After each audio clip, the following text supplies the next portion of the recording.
gani msikilizaji? Karibu sana katika kipindi cha Songa Kidigitali. Mimi ni Koleta Hume. Nami ni Beka Muhamba. Kipindi hiki ni sehemu ya programu ya mpango wa ushirikiano wa kidigitali Tanzania kupitia shirika la Tech and Media Convergence kwa ufadhili wa Balozi wa Marekani Tanzania kwa ushirikiano na idara ya ofisi ya masuala ya Afrika nchini Marekani. Programu hii ya mpango wa ushirikiano kidigitali imelenga kuwajengea uelewa wananchi na kukuza ufuatiliaji wa taarifa za vyombo vya habari, kupata uelewa juu ya matumizi sahihi ya mitandao ya kijamii, kugundua fursa na hatari zilizopo katika maendeleo haya makubwa ya kidigitali. Kwa pamoja tumelenga kukuza hamasa kwa wananchi katika kuleta mabadiliko chanya kupitia uelewa wa taarifa za vyombo vya habari na haswa katika maeneo ya vijijini katika zama hizi za kidigitali. Sehemu ya 5 ya kipindi hiki tutaangazia fursa za kidigitali, na hapa tutaangazia namna kutumia mitandao ya kijamii kwa ajili ya biashara na kujenga jina, yani branding. Tufuatilie kupitia mitandao yetu ya kijamii @MainFM Tanzania au kupitia nambari ya simu 0677 000009. Katika mada ya majadiliano hii leo kuhusu matumizi ya mitandao ya kijamii katika kukuza biashara, lakini pia na ukuzaji wa chapa au brand kwenye mitandao ya kijamii, tutakuwa na majadiliano na watu kadha wa kadha, lakini pamoja nao utamsikiliza mtaalamu wa matumizi ya mitandao ya kijamii na ukuzaji wa chapa mtandaoni, George Mshauri, naye pia akielezea maana na tafsiri ya mitandao ya kijamii, lakini na jinsi gani mitandao ya kijamii inaweza kusaidia biashara ndogo kukua, pamoja na njia bora za kujenga chapa au brand imara mtandaoni. Pamoja naye pia utawasikia wamiliki wa biashara za mtandaoni waliofanikiwa wakishiriki uzoefu wao pamoja na wataalamu wa masoko wakielezea mbinu bora za kujenga chapa mtandaoni. Katika safari hii tuungane pamoja, sisi pamoja na wewe. Mitandao ya kijamii si kwa ajili ya burudani tu, ni nyenzo yenye nguvu kwa kukuza biashara, kujenga jina, yani branding binafsi, na kupata kazi mtandaoni. Wajasiriamali wengi na wafanyakazi huru, yani freelancers, wanatumia majukwaa kama Facebook, Instagram, WhatsApp Business na LinkedIn kuanzisha na kukuza biashara zao kwa ajili ya mafanikio. Kupitia mwongozo huu utakusaidia msikilizaji kuweza kujifunza jinsi ya kuunda akaunti ya biashara, kutengeneza maudhui yanayovutia, kuunganishwa na watu wengine na kukuza chapa yako mtandaoni. Na sasa hebu tutazame namna ya kuunda wasifu wa biashara. Wasifu wa kitaalamu na ulioboreshwa vizuri kwenye mitandao ya kijamii husaidia kuvutia wateja na kujenga uaminifu. Na hizi hapa ni hatua za kuunda wasifu wa biashara. Chagua jukwaa sahihi. Kwa mfano, Facebook ni bora kwa kushirikiana na jamii na kutangaza kwa matangazo. Instagram inafaa kwa maudhui ya picha na video kwa maana ya mitindo, chakula na safari. WhatsApp Business hii ni nzuri kwa mawasiliano ya moja kwa moja na wateja. Na LinkedIn hii inafaa kwa kujenga mtandao na mahusiano ya kitaalamu. Sasa hatua nyingine, andika wasifu wako vizuri na kwa kueleweka. Yani tumia jina la biashara lililo wazi na nembo kwa maana ya logo rasmi unaitumia. Andika maelezo ya kitaalamu kwa maana ya huduma unazotoa, mahali unakopatikana na mawasiliano yako. Kisha weka ujumbe wa kuwahamasisha wateja, kwa mfano tuma ujumbe kwa oda na maneno mengine kadha wa kadha. Hatua nyingine tunasema chapisha maudhui bora mara kwa mara. Yani tumia picha na video zenye ubora wa hali ya juu. Lakini pia dumisha muonekano thabiti wa chapa kwa maana ya rangi, fonti na mtindo wa mawasiliano. Na hatua nyingine tunasema masoko ya maudhui, yani kutengeneza machapisho yanayovutia. Maudhui mazuri huvutia wafuasi, huongeza ushirikiano kwa maana ya engagement na kusaidia kuongeza mauzo. Sasa aina za maudhui ya kuchapisha ni kama zipi? Mosi, machapisho ya elimu. Hapa unatoa maarifa yanayohusiana na sekta yako. Lakini maudhui ya nyuma ya pazia, hapo unaonesha timu yako, mchakato wa utengenezaji wa maudhui au safari ya biashara yako. Lakini pia ushuhuda wa wateja, jenga uaminifu kwa kushiriki maoni chanya kutoka kwa wateja wako. Na kitu kingine tunasema promotion na punguzo. Hapa tunamaanisha tangaza mauzo maalum au ofa za kipekee. Sasa mbinu bora za kuunda maudhui ni zipi? Mosi, tumia picha na video zenye ubora wa juu zinazovutia, ambazo hizi huongeza ushirikiano. Lakini pili, andika maandishi mafupi ya wazi na yenye kuvutia. Tumia hashtag ili kufikia watu wengi zaidi, kwa mfano biashara Tanzania, nunua kwa wazawa na hashtag kadha wa kadha.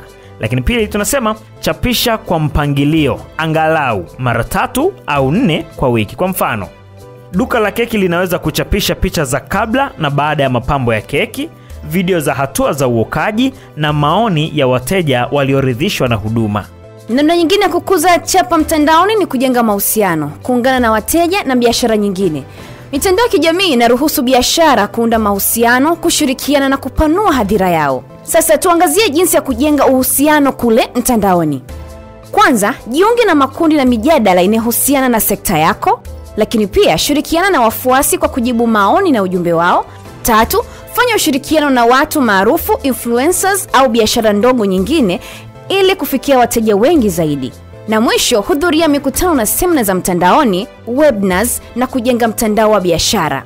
Kwa mfano, biashara mitindo inaweza kushirikiana mpiga picha wa ndani au mtu mashuhuri mtandaoni kutengeneza maudhui ya mtandao. Namna nyingine ni kuhusiana na wateja, kushughulikia maoni na sifa ya biashara. Huduma nzuri kwa wateja hujenga uaminifu na kusaidia kuongeza mauzo. Hizi hapa ni mbinu za kusimamia wateja kule mtandaoni. Kwanza, jibu maswali ya wateja haraka. Wateja wanatarajia majibu ya papo hapo. Dumisha weledi hata pale unapokabiliana na malalamiko. Wahimize wateja kutoa maoni na ushuhuda ili kuongeza uaminifu wa biashara yako. Omba radhi na tafuta suluhisho ikiwa mteja hana furaha na huduma uliyoitoa. Kwa mfano, ikiwa mteja analalamika kuhusu ucheleweshaji wa bidhaa, badala ya kupuuza malalamiko, unaweza kujibu hivi: tunaomba radhi kwa ucheleweshaji, tunathamini uungwaji mkono wako na tutahakikisha utoaji wa haraka zaidi wakati ujao. Na sasa hebu tuangazie utangulizi wa kazi za mtandaoni na ujasiriamali wa kidigitali. Na hapa tunaangazia kazi za uwakala kwa maana freelancing na kazi za mbali kwa maana ya remote work. Uwakala yani freelancing unawaruhusu watu kufanya kazi kutoka mahali popote na kupata kipato mtandaoni. Na hizi hapa ni kazi maarufu za uwakala. Kuna ubunifu wa picha ambapo hapa ni pamoja na kutengeneza nembo, mabango na chapa za biashara. Lakini uko uandishi wa maudhui kwa maana ya kuandika blog, maelezo mafupi yani captions na matangazo ya biashara. Bila kusahau pia usimamizi wa mitandao ya kijamii yani kusimamia akaunti za biashara mitandaoni. Pasi na kusahau ufunduzi wa mtandaoni yani kufundisha lugha, hisabati au ujuzi wa kibiashara. Sasa hizi ni sehemu za kupata kazi za wakala. Mahali kama upwork.com, fiverr.com, freelancer.com, haya ni majukwaa ya kimataifa ya kazi za wakala. Lakini makundi ya Facebook na LinkedIn, machapisho mengi ya kazi za ndani. Mfano, mwanafunzi wa chuo kikuu anaweza kupata kipato kwa kubuni mabango ya matangazo kwa biashara za ndani kupitia Fiverr. Masoko ya mtandaoni na biashara ya kielektroniki kwa maana ya e-commerce. Biashara nyingi zinahamia mtandaoni hii leo ili kuweza kuongeza mauzo, ambapo sehemu ya kuuza bidhaa za mtandaoni ni pamoja na Jumia, Kilimall, Shopify. Haya ni maduka ya mtandaoni kwa ajili ya kuuza bidhaa. Lakini maduka ya Facebook na Instagram, hapa ni pamoja na uwezo wa kuuza moja kwa moja kupitia mitandao ya kijamii. WhatsApp Business, hii ni kwa ajili ya kutangaza na kupokea oda kupitia ujumbe wa moja kwa moja. Kwa mfano, biashara ya mapambo ya mikono kwa maana ya handmade jewelry inaweza kuchapisha picha za bidhaa kwenye Instagram, kupokea oda kupitia WhatsApp na kuwasilisha kwa wateja. Na sasa hebu tuangazie namna ya kujenga ujuzi wa kidigitali, na hapa tunajifunza kufanya kazi mtandaoni. Katika ulimwengu wa sasa hivi, watu wengi wanakosa ujuzi wa kutumia fursa za mtandaoni. Na hapa sehemu ya kujifunza ujuzi mpya wa kidigitali ni pamoja na jukwaa kama YouTube, ambapo masomo ya bure kuhusu biashara, ubunifu wa picha na masoko mtandaoni vinapatikana. Lakini pia majukwaa kama Coursera, Udemy, Google Digital Skills for Africa, hizi ni kozi nafuu za mtandaoni. Sasa vituo vya teknolojia vya ndani, baadhi ya miji na vituo vya mafunzo ya ujuzi wa kidigitali. Kwa mfano, mjasiriamali mdogo anaweza kuchukua kozi ya bure ya matangazo ya Facebook kwa maana ya Facebook Ads ili kuweza kuongeza mauzo ya bidhaa zake. Lakini kujifunza na kukuza ujuzi mtandaoni, kozi na mafunzo ya mtandaoni hapa kwa maana ya Google Digital Garage, kozi za bure kuhusu biashara mtandaoni na masoko ya kidigitali. Lakini YouTube, mafunzo ya kila kitu kuanzia programu za kompyuta hadi upigaji picha. Coursera na Udemy, hizi ni kozi nafuu pia kuhusu biashara, masoko na ujuzi wa teknolojia. Tuangazie mafunzo ya mtandaoni na Worldshare webinars au workshops. Makampuni na mashirika mengi hutoa mafunzo ya bure kuhusu biashara mtandaoni. Kwa mfano, Facebook na LinkedIn mara nyingi hutangaza matukio mtandaoni. Lakini pia kushirikiana na wataalamu kwenye webinars kunaweza kufungua fursa za ajira. Na hizi ni maktaba za kidigitali na rasilimali za kujifunza. Cha kwanza ni World Digital Library. Hapa ufikiaji wa bure kwa vitabu na nyaraka za utafiti unapatikana, lakini pia tovuti za vyuo vikuu vya ndani. Vingi vinatoa rasilimali za bure za kujifunza pia. Kuna zile portali za serikali. Hapa hutoa taarifa kuhusu usajili wa biashara na ufadhili wa miradi. Tuangazie fursa za kujenga mahusiano, yani networking. Cha kwanza, jiunge na makundi ya Facebook, jumuiya ya LinkedIn na vikundi vya WhatsApp kwa fursa za ajira. Lakini pia hudhuria maonyesho ya biashara na mikutano mtandaoni. Na ungana na wataalamu au washauri au mentors katika sekta yako. Kwa mfano, mjasiriamali kijana nchini Tanzania anaweza kujiunga na kikundi cha WhatsApp cha wamiliki wa biashara wa ndani ili kushirikiana mawazo na rasilimali. Msikilizaji, nikukumbushe tu kwamba kipindi hiki ni sehemu ya programu ya mpango wa ushirikiano wa kidigitali Tanzania kupitia shirika la Tech Media Convergence kwa ufadhili wa balozi wa Marekani Tanzania na kwa ushirikiano na idara ya ofisi ya masuala ya Afrika nchini Marekani. Kipindi hiki kimetayarishwa na studio za Main FM Radio Kigoma. Tufuatilie kupitia mitandao yetu ya kijamii @mainfm Tanzania au kupitia nambari ya simu 0677000009. Sasa kama tulivyokufahamisha hapo awali kwamba leo katika meza ya majadiliano tutakuwa na wadau mbalimbali, ikiwa ni pamoja na wamiliki wa biashara wakitupa uzoefu wa biashara zao mtandaoni, lakini na namna ambavyo biashara hizo zinaingiza kipato au wanaingiza kipato kutokana na utangazaji wa biashara hizo mtandaoni. Pamoja nao tutakuwa na Nicholas Simfukwe ambaye ni mkufunzi wa teknolojia, na pia atajadili pamoja nasi ujuzi wa kidigitali na kazi za freelancing. Pengine tuanze na George Mshauri.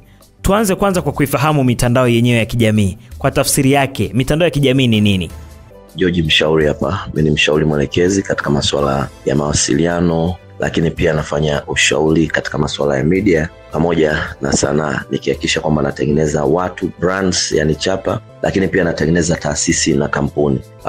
Tukizungumzia maana halisi ya mitandao ya kijamii ni kwamba mitandao ya kijamii ni platform ambazo zinakuwa zimetengenezwa kwa ajili ya kuconnect watu. Kiingereza inaitwa social medias, yani ile social media. Kuna maneno mawili, kuna social alafu kuna media. Social ikimaanisha ile jamii, lakini media kuna namna ambavyo litazamwa ya kuweza kuunganisha watu katika ukaribu zaidi. Radio, TV, zile wanasema traditional media zilikuwepo, lakini zilikuwa zitoi nafasi za ukaribu zaidi. Hasa mitandao ya kijamii ikatengenezwa na kudesigniwa katika namna ambayo inaweza ikatengeneza, wanasema two way traffic, muingiliano wa namna mbili, kwamba kuna yule mlaji na yule mtoaji. Yani mtoaji ni hao watu wa media, anaweza kasimama kama taasisi fulani, inaweza kasimama kama mtu binafsi ambao kitaalamu tunaita creators, umeona? Na hawa watu wanaunganishwa na vitu, yani maudhui ambao zinaitwa content ndani yake. Kwa hiyo kupitia hawa watu wanakutana. Mitandao ya kijamii ikatoa fursa ya kuweza kuunganisha watu kwa kupitia taarifa, kwa kupitia interest, yani ile vitu ambavyo vinafanana, lakini pia kwa kutumia matukio, events ama activities, kwamba kuna tukio Mheshimiwa Rais, kuna tukio jambo fulani linafanyika, kwa hiyo kukawa kuna interaction. Na mitandao ya kijamii inatofautiana. Yes, ipo mitandao ya kijamii ambayo ni ya kiprofessional, yani network zile ambazo watu wanazitengeneza. Hizi sio sana, lakini hizi social ni zile ambazo zinahusisha, nyingine zipo za picha na matukio, lakini unaweza kuweka audio, lakini inaweza kawa mtu anaweza kushare vitu hivi katika namna tofauti tofauti, picha, text, yani graphics, lakini pia anaweza akashare video katika namna na minajili ya kutengeneza mawasiliano baina ya pande mbili. Na huyo ni George Mshauri, ametueleza vema kuhusiana na mitandao ya kijamii. Sasa tukawasikiliza wamiliki wa biashara za kule mtandaoni ambao wamefanikiwa, na hapa wanaenda kushiriki na sisi kuhusiana na uzoefu wao, lakini pia na faida ambazo wanazipata ambapo wanafanya biashara zao kule mtandaoni. Tunaanza na Neema Francis na wengine watafuata. Neema Francis maarufu kama Giana Home Deco, muuzaji wa vitu vya ndani. Nikiwa kama mfanya biashara naweza mkashare na nyewe uzoefu kidogo kwa jinsi gani mitandao ya kijamii inasaidia katika biashara. Naweza nikasema kwamba mitandao ya kijamii inasaidia kuwa na wigo mpana wa biashara. Mtu anaweza kauliza kivipi? Unavotumia mitandao ya kijamii inakuwa ni rahisi zaidi taarifa kuhusu bidhaa zako, kuhusu biashara yako kuwafikia watu wengi zaidi kwa muda mfupi. Mfano, umetangaza biashara yako labda Instagram inatumiwa na watu wengi. Umeposti zako pale nauza mashuka nini, watu wengi wanaona. Na mwingine akishaona ana uwezo wa kumwambia mtu mwingine, hebu ingia mtandaoni, andika Gianna Home Decor, utaona hapo vitu fulani unaweza kuvipenda, ulikuwa unatafuta hiki na hiki. Kwa hiyo inakuwa ni rahisi. Lakini pia namba 2 naweza kusema ni gharama nafuu. Gharama nafuu kivipi? Ni tofauti. Unavotumia mitandao ni tofauti na vile ambavyo mtu anakuwa anaduka, mtu ambavyo anakuwa na frame, mtu ambavyo anakuwa analipa kodi, analipa TRA, analipa nini, yani vitu bills zinakuwepo ni nyingi sana. Kwa hiyo unavotumia mitandao ya kijamii gharama inakuwa nafuu. Unaweza kuweka shilingi 1000 yako pale, ukatangaza biashara yako na unaweza kuuza hata watu 5, 10, 15 wangapi unauza. Hapo unakuwa hujalipia kitu chochote. Kwa hapo ni gharama nafuu, inapunguza gharama. Lakini kitu kingine inaongeza ufahamu. Kivipi? Unapokuwa unashare biashara yako mtandaoni ni kwamba watu wengi wanaona, na pale wanavyoona hakuna mtu ambaye atakaa kimya. Mmoja atasema, hapo umekosea, ilibidi useme hivi. Hapo umekosea, ilibidi iwe hivi. Hapo umepatia.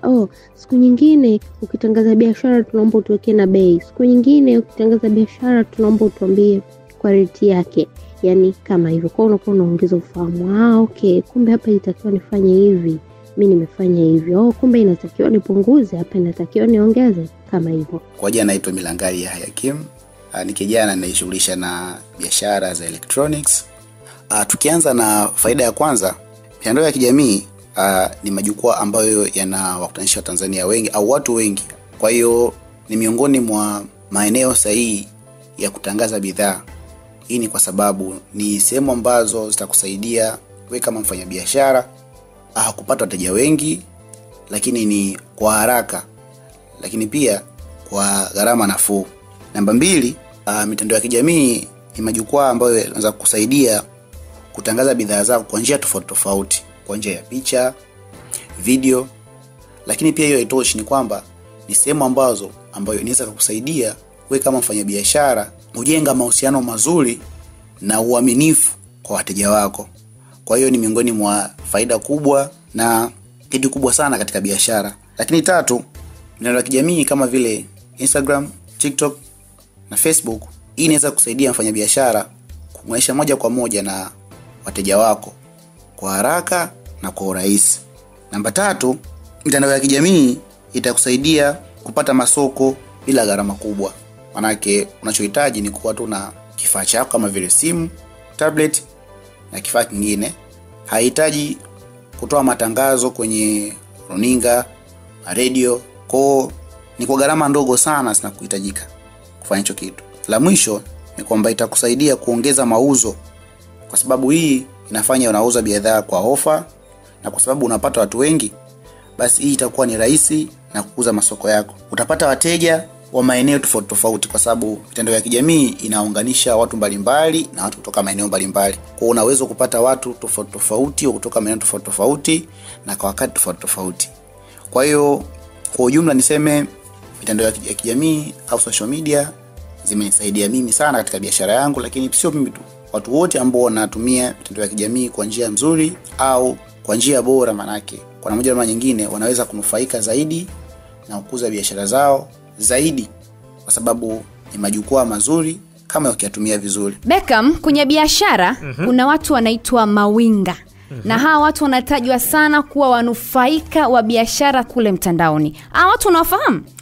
Mawinga ni watu ambao akiona bidhaa dukani kwako au hata akiona umeposti bidhaa kwenye mtandao wako wa kijamii na yeye anaichukua ile bidhaa, anaishare kwenye mitandao yake ya kijamii, lakini kwa bei tofauti na ile ya kwako. Yeye bei yake inakuwa iko juu kidogo.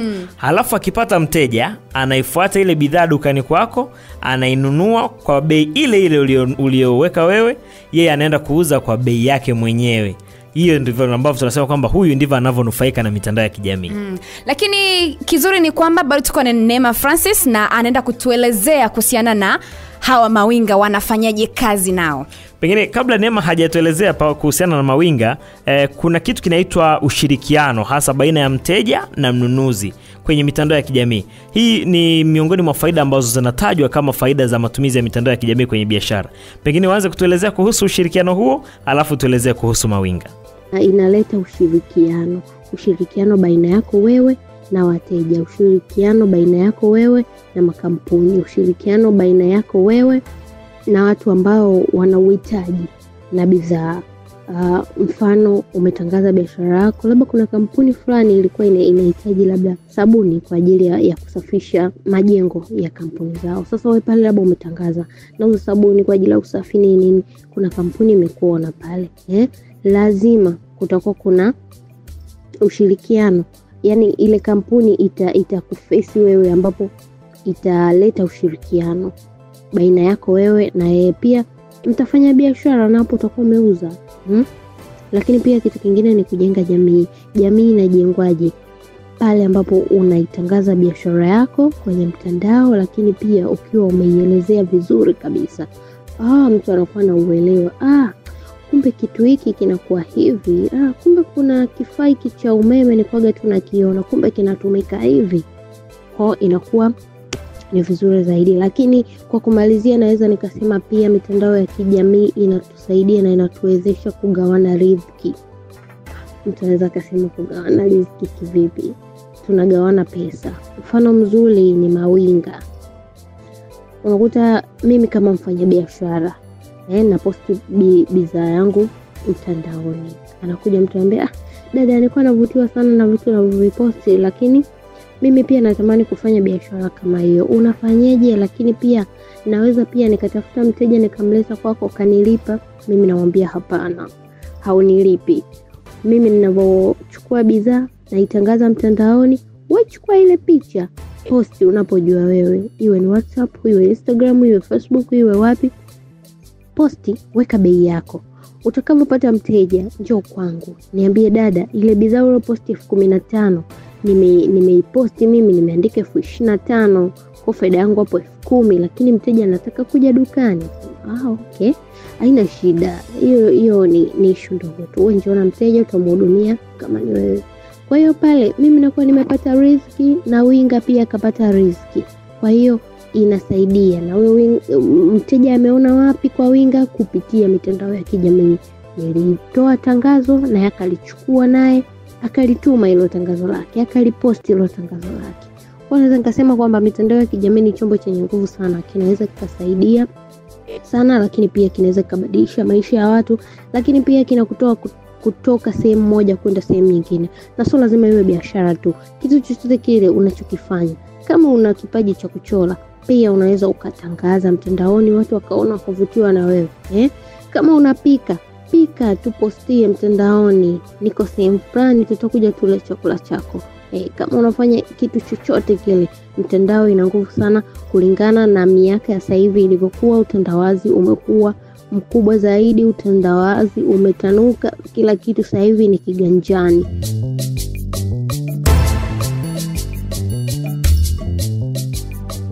Koleta, kwa staili hii nitaanza kuwa winga. Maisha yakiwa magumu, tunaanza rafiki yangu.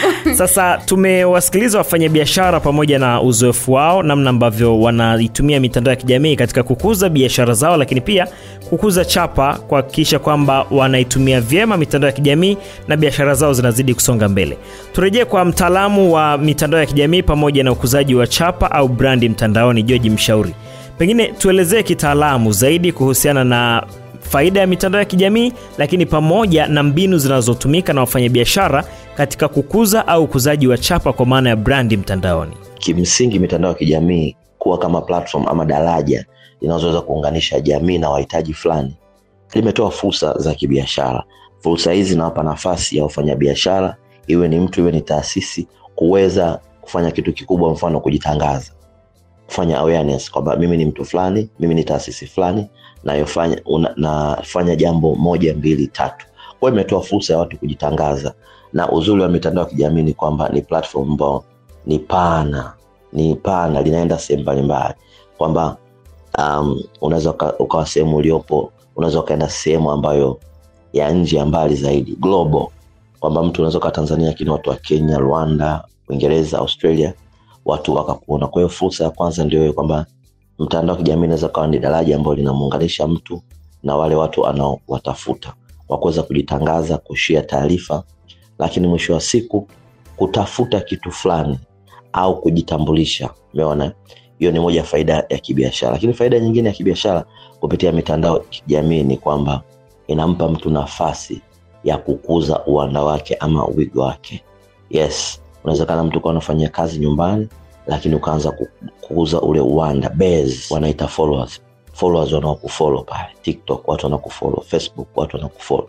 Kwa hiyo mtu anakuza uwanda, iwe ni biashara, iwe ni taasisi yake, iwe ni kile kitu anachoendesha. Hizo ndio fursa mbili kubwa ambazo zinaweza zikapatikana kibiashara. Mtu anakuzaji sasa, hizi zinavyoenda hizi zinatengeneza mahusiano, kwamba kuna mtu anaitwa George Mshauri anazungumza na jamii katika masuala ya vision, maono na utengenezaji wa kusudi. Kwa hiyo anatengeneza uhusiano huu unavyoenda, mwisho wa siku unatengenezwa na utambulisho. Sawa, unatambulisho na unakuwa na kitu kinachoitwa utambulisho ama chapa, identity ama chapa ambayo inamtofautisha mtu mmoja na mtu mwingine. Inawezekana katika sekta mko watu wengi, inawezekana katika mzunguko mko watu wengi mnaofanya vitu hivyo. Wewe ni comedian, wapo comedian wengi. Wewe ni mfanyabiashara wa eneo gani, kwenye madini, kwenye biashara za nafaka, kwenye biashara tofauti, kwenye muziki, wapo watu wengi. Sasa ili utofautike na watu wengine, ndio unatengeneza kitu kinachoitwa utambulisho ama chapa. Kupitia chapa hii inakuwa ni rahisi kwako kuweza kujitambulisha sokoni. Sokoni nisema ni pale unapoposti kitu chako kwa wale wateja au wale watu ambao unawategemea. Na mara nyingi kitu soko linakuwa ni pana na linaongezeka siku hadi siku. Kwa hiyo chapa inatakiwa iwe imara ndani yake, brand iwe imara ndani yake na utambulisho wake, namna inavyowasilisha vitu, namna unavyoonekana, namna ambavyo unaweza kujenga hoja. Namna nyingi za utambulisho zinaweza kufanyika. Kuna mtu anaweza kutambulika kwa kujenga hoja. Kuna mtu yani kwamba huyu jamaa anakuwa na mitazamo mipana. Huyu jamaa anaweza kawa na engo ambazo watu wengi hawawazi. Lakini mtu anaweza kutengeneza utofauti kwa muonekano. Picha zake anazozipiga vile. Vitu vyake, posting style, unanielewa? Kuna kitu kinaitwa visual image. Kuna mtu ukiangalia anasema grid, ile namna ambavyo vitu vinapostiwa. Kuna mtu akaamua kuna vitu vya aina fulani akamweka kuviweka katikati. Ukienda kama kwenye page yake ya Instagram, kwamba katikati ndio unakuta aina fulani ya vitu. Kwa hiyo ile grid, ule muonekano wa vile posti zake, kwa ukienda Facebook ile cover la juu, ukienda YouTube ile cover la juu ambayo linakuwa tofautisha. Kwa hiyo namna gani mtu anaweza kaza kujenga brand ama chapa mtandaoni? Kwanza kwa kutengeneza maudhui ambayo yatagusa watu. Yes, maudhui yatakogusa watu, especially watu ambao unawalenga. Lakini cha pili kikubwa ni kuhakikisha kwamba anakuwa na kitu ambacho chenye tofauti. Yes, na cha tatu ni namna ya kujengea uwezo kile kitu chake ili aweze kutambulika katika soko. Mbinu ziko nyingi, lakini moja kati ya mbinu ni kwamba ni kuhusisha wataalamu. Wapo watu ambao ni wataalamu. Mwanzo unaweza kaanza kwa watu kushauri ili wakujengee uwezo unavyotaka kuingia. Kuna vitu vya muonekano, kuna vitu vya picha. Ina maana kuna wapiga picha, ina maana kuna watu wanafanya designing, lakini kuna watu ambao wanaweza consult ambao ni digital expert. Ni wataalamu mitandao ya kijamii. Kwa hiyo nimalize kusema tu, hiyo ni baadhi. Tumeangalia kwamba mitandao ya kijamii ni nini, namna bora ya kuweza kujenga chapa, lakini pia mbinu ambazo mtu anaweza kutumia katika kujenga chapa. Naitwa George Mshauri hapa. Asanteni sana. Lakini pia tuko naye Abdulaziz Shafim Kumbachi kutoka Uhalisia Brand. Pengine Abdulaziz, kwa upande wako, jinsi gani mitandao ya kijamii inaweza kusaidia biashara ndogo kukua, lakini pia na njia bora za kujenga chapa imara mtandaoni? Kwa upande wako unafikiri ni zipi? Mbinu bora ambazo zitakusaidia kujenga chapa mtandaoni ni unatakiwa uzingatie mambo haya hapa. Jambo la kwanza, elewa hadhira yako, target audience. Jua mahitaji, changamoto na lugha yao. Na jambo la pili, tengeneza ujumbe wa chapa, brand message ujumbe unaoeleweka, unaogusa hisia na unaokumbukwa. Na jambo la 3, inabidi uwe na consistency. Hakikisha kila kitu kuanzia rangi, picha hadi sauti ya chapa vinakuwa na muonekano unaofanana kila mahali. Na jambo la 4, tumia maudhui ya kuvutia, picha nzuri, video fupi na hadithi za wateja. Na maanisha feedback baada ya kutumia wateja bidhaa zako. Na jambo la 5, fuatilia matokeo, analytics, jua nini kinafanya kazi na ubadilishe mkakati kwa wakati, ili ukishajua kwamba hichi hakifanyi kazi uweze kubadilisha mkakati kwa wakati. Njia bora za kujenga brandi au chapa mtandaoni ni hizi hapa, vitu ambavyo unavyotakiwa uzingatie. Jambo la kwanza, kuwa na utambulisho wa kipekee. Tumia jina, rangi na nembo inayoakisi maadili ya biashara yako. Kitu cha pili cha kuzingatia, thamani ya maudhui. Toa elimu, burudani au suluhisho kupitia posti zako badala ya kuuza tu. Na kitu cha pili cha kuzingatia, mwendelezo wa mawasiliano. Chapisha mara kwa mara na kwa mpangilio. Kitu cha 3, mawasiliano ya karibu na wateja. Jibu DM, comment na uliza maswali pia. Kitu cha 4, ushahidi wa jamii. Onyesha ushuhuda wa wateja na mafanikio ya bidhaa zako baada ya kutumia. Mbinu bora ambazo zitakusaidia kujenga chapa mtandaoni ni unatakiwa uzingatie mambo haya hapa. Jambo la kwanza, elewa hadhira yako, target audience. Jua mahitaji, changamoto na lugha yao. Na jambo la pili, tengeneza ujumbe wa chapa, brand message.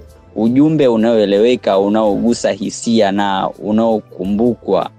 Na jambo la 3, inabidi uwe na consistency. Hakikisha kila kitu kuanzia rangi, picha hadi sauti ya chapa vinakuwa na muonekano unaofanana kila mahali. Na jambo la 4, tumia maudhui ya kuvutia, picha nzuri, video fupi na hadithi za wateja. Na maanisha feedback baada ya kutumia wateja bidhaa zako. Na jambo la 5, fuatilia matokeo, analytics, jua nini kinafanya kazi na ubadilishe mkakati kwa wakati, ili ukishajua kwamba hichi hakifanyi kazi uweze kubadilisha mkakati kwa wakati. Sasa kama tulivyokufahamisha hapo awali kwamba leo katika meza ya majadiliano tutakuwa na wadau mbalimbali. Pengine turejee kwako Nicholas, wewe kama mkufunzi na mtaalamu wa teknolojia. Hebu tuelezee nini maana ya ujuzi wa kidigitali, lakini pia tuelezee kuhusu kazi za freelancing na changamoto zake. Freelancing ni nini? Freelancing ni ile kazi huru. Ile ambayo let's say mtu unafanya kazi kwenye kampuni au unafanyia kazi wateja tofauti bila kuwa ni ile mwajiriwa kudumu. Yani huna contract. Wewe unalipwa kutokana na masaa, unalipwa kutokana na project husika. Na kwenye issue nzima ya freelancing kuna tovuti mbalimbali ambazo zinatoa opportunity sana kwenye freelancing. Yani majukwaa ambayo maarufu sana ambayo yanatoa opportunity au ajira kwenye issue nzima ya freelancing. Kuna moja inaitwa Upwork. Hii ni maarufu sana Upwork. Kuna nyingine inaitwa Fiverr, kuna nyingine inaitwa freelancer.com, kuna nyingine inaitwa People Per Hour. Zipo nyingi zinatoa nafasi kwa freelancers kwenye issue nzima hii ya ujuzi wa kidijitali na freelancing. Sasa tuangalie jinsi gani let's say ujuzi wa kidijitali unaweza kuchangia mafanikio ya freelancing. Ujuzi wa kidijitali kwanza unasaidia kwenye upatikanaji wa soko la kimataifa. Inamwezesha mtu kutoa huduma kwa wateja duniani kote kupitia mtandao. Mtu anaweza kaa yupo US au yupo Tanzania. Unaweza kufanya naye kazi wewe kama freelancer. Kwa hiyo inakusaidia wewe kuconnect na watu kimataifa. Mtu inakusaidia uwezo wa kujiajiri. Unajua watu wengi kwa sasa hivi wanataka waondokane na hili tatizo la kutegemea ajira. Unaelewa? Kutegemea ajira. Kwa hiyo sasa freelancing unajiajiri. As a freelancer yani unakuwa umejiajiri. Kwa hiyo ujuzi wa kidijitali kupitia digital inakuwezesha wewe kujiajiri na unajisajili kama freelancer na unaweza ukafanya kazi na ukamake money. Pia kuna issue nzima ya ukiwa kama uhuru ujuzi wa kidijitali unamwezesha freelancer kufanya kazi popote. Unaweza kukaa nyumbani tu ukapiga kazi.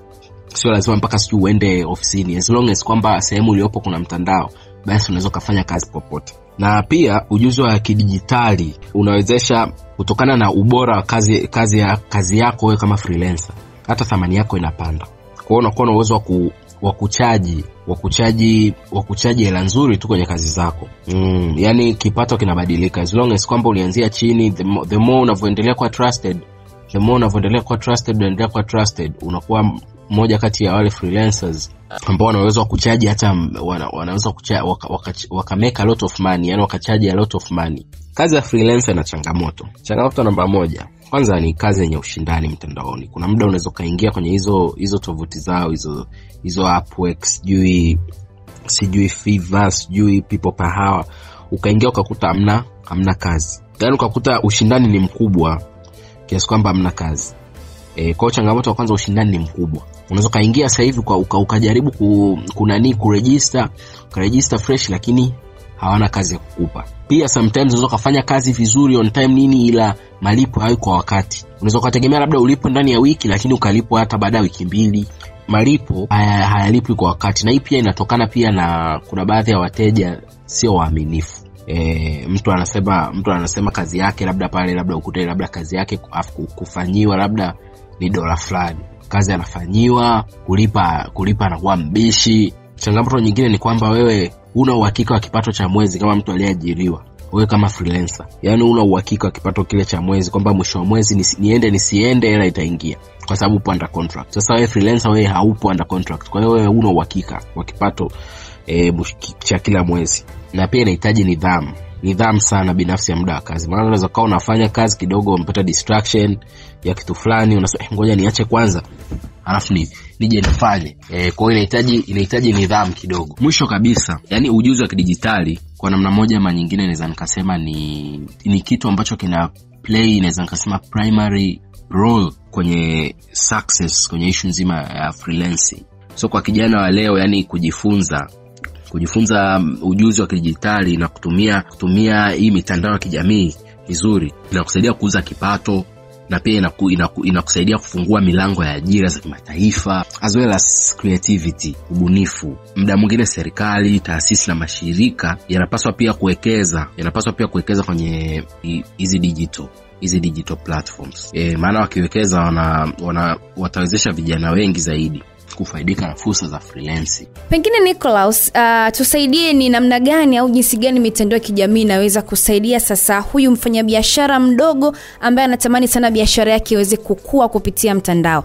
Lakini pia ni njia gani bora ambazo mfanyabiashara huyu atatumia ili kuweza kujenga chapa au brandi mala kule mtandaoni? Kwanza kabisa, lazima ujue kwamba ujuzi wa kidijitali na kazi za freelancing, yani ni vitu viwili ambavyo vinaenda sambamba, yani viko Bennett.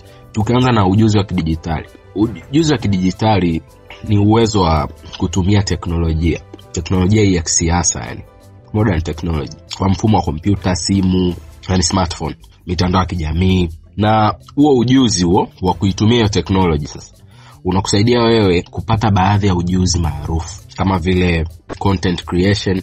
Content creation inamaanisha kwa Kiswahili wanasema uundaji wa maudhui. Inakusaidia pia kwenye mambo ya graphic and video editing. Haya mambo ya graphic and video editing ni uhariri wa picha na video kwa Kiswahili.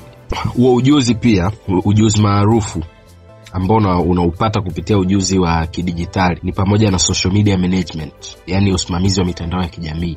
Yani unakuwa unasimamia mitandao ya kijamii, labda account ya mtu, Instagram, Twitter, sijui Facebook, sijui wapi. Alafu kuna issue ya digital marketing pia. Unapata pia ujuzi kwa mambo ya digital marketing, hayo ni masoko ya kidijitali.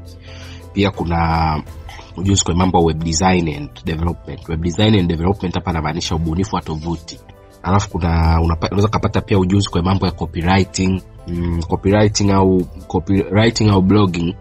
Hii kwa Kiswahili inamaanisha uandishi wa maudhui. Pia kuna kitu pia wanakiita ukapata ujuzi maarufu pia kwenye mambo ya data analysis na AI tools. Ujuzi wa kutumia AI na data. Kwa hiyo ni concept nzima ya ujuzi wa kidijitali. Hivyo ndio vitu ambavyo unaweza kubenefit kwenye ujuzi wa kidijitali. As long as kwamba unaweza tu kutumia computer, unaweza kutumia smartphone, unaweza kutumia mitandao ya kijamii Freelancing ni nini? Freelancing ni ile yani kazi huru. Ile ambayo let's say mtu unafanya kazi kwenye kampuni au unafanyia kazi wateja tofauti bila kuwa ni ile mwajiriwa kudumu. Yani huna contract. Wewe unalipwa kutokana na masaa, unalipwa kutokana na project husika. Na kwenye issue nzima ya freelancing kuna tovuti mbalimbali ambazo zinatoa opportunity sana kwenye freelancing. Yani majukwaa ambayo maarufu sana ambayo yanatoa opportunity au ajira kwenye issue nzima ya freelancing. Kuna moja inaitwa Upwork. Hii ni maarufu sana Upwork. Kuna nyingine inaitwa Fiverr. Kuna nyingine inaitwa freelancer.com. Kuna nyingine inaitwa People Power. Zipo nyingi zinatoa nafasi kwa freelancers kwenye issue nzima hii ya ujuzi wa kidijitali na freelancing. Sasa tuangalie jinsi gani let's say ujuzi wa kidijitali unaweza kuchangia mafanikio ya freelancing. Ujuzi wa kidijitali kwanza unasaidia kwenye upatikanaji wa soko la kimataifa. Inamwezesha mtu kutoa huduma kwa wateja duniani kote kupitia mtandao. Mtu anaweza kaa yupo US au yupo Tanzania. Unaweza kufanya naye kazi wewe kama freelancer. Kwa hiyo inakusaidia wewe kuconnect na watu kimataifa. Mtu inakusaidia uwezo wa kujiajiri. Unajua watu wengi kwa sasa hivi wanataka waondokane na ile tatizo la kutegemea ajira. Unaelewa?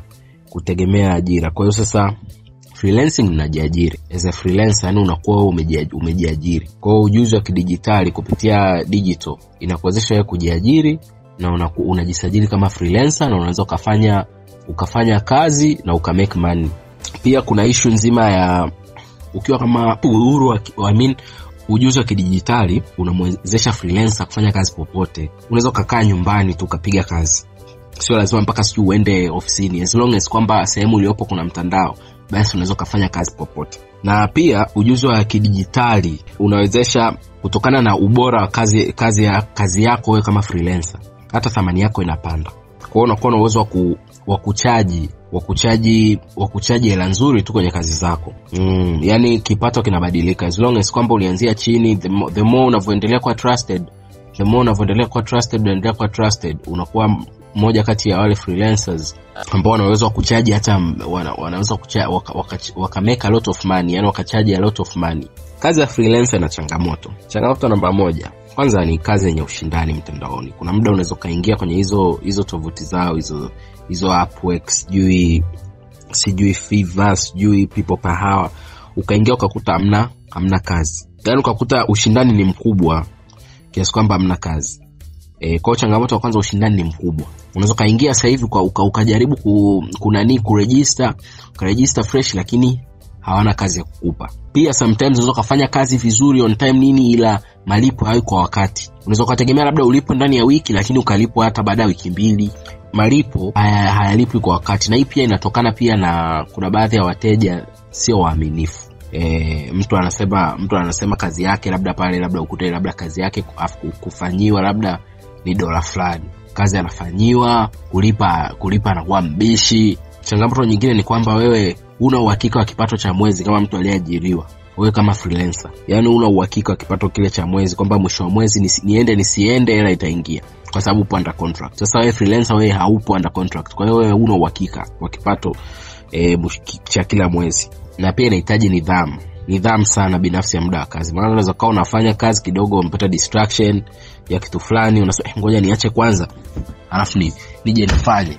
Kwa hiyo inahitaji nidhamu kidogo. Mwisho kabisa, yani ujuzi wa kidijitali kwa namna moja ama nyingine naweza nikasema ni kitu ambacho kina play, naweza nikasema primary role kwenye success kwenye issue nzima ya freelancing.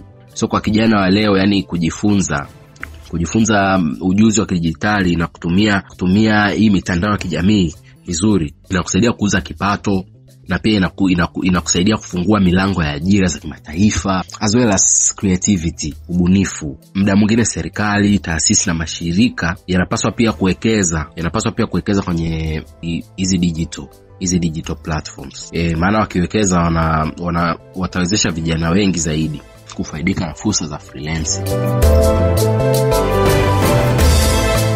Msikilizaji, nikukumbushe tu kwamba kipindi hiki ni sehemu ya programu ya mpango wa ushirikiano wa kidigitali Tanzania kupitia shirika la Tech Media Convergence kwa ufadhili wa balozi wa Marekani Tanzania na kwa ushirikiano na idara ya ofisi ya masuala ya Afrika nchini Marekani. Kipindi hiki kimetayarishwa na studio za Main FM Radio Kigoma. Tufuatilie kupitia mitandao yetu ya kijamii @mainfm Tanzania au kupitia nambari ya simu 0677 000009. Kwa niaba ya wote walioshiriki nasi, mimi ni Coleta Hume nami ni Beka Muhamba. Kwa pamoja tunasema mpaka wakati mwingine, kwa heri.